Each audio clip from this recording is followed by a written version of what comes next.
ಮನೆ ಪಕ್ಕ ಬೆಳೆಸಿದ್ದ ತರಕಾರಿ ಗಿಡಗಳನ್ನು ದನ ಬಿಟ್ಟು ಮೇಯಿಸಿದ ಗಲಾಟೆ ಕೊಲೆಯಲ್ಲಿ ಅಂತ್ಯವಾಗಿರುವ ಘಟನೆ ರಾಮನಗರದಲ್ಲಿ ನಡೆದಿದೆ. 55 ವರ್ಷದ ಜಯಮ್ಮ ಮೃತ ಮಹಿಳೆ. ಶ್ರೀನಿವಾಸ ಬಂಧಿತ ಆರೋಪಿಯಾಗಿದ್ದಾನೆ.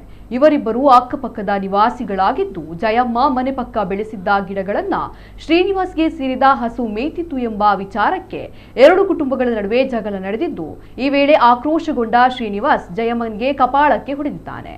ಇದರಿಂದಾಗಿ ಈಕೆ ಪ್ರಜ್ಞೆ ತಪ್ಪಿ ಬಿದ್ದಿದ್ದು, ಆಕೆಯನ್ನ ಕುಟುಂಬಸ್ಥರು ಆಸ್ಪತ್ರೆಗೆ ದಾಖಲಿಸಿದ್ದರು. ಆದರೆ ಚಿಕಿತ್ಸೆ ಫಲಿಸದೆ ಜಯಮ್ಮ ಆಸ್ಪತ್ರೆಯಲ್ಲೇ ಕೊನೆಯುಸಿರೆಳೆದಿದ್ದಾರೆ. ಸದ್ಯ ಈ ಬಗ್ಗೆ ಪೊಲೀಸರು ಪ್ರಕರಣ ದಾಖಲಿಸಿಕೊಂಡಿದ್ದಾರೆ.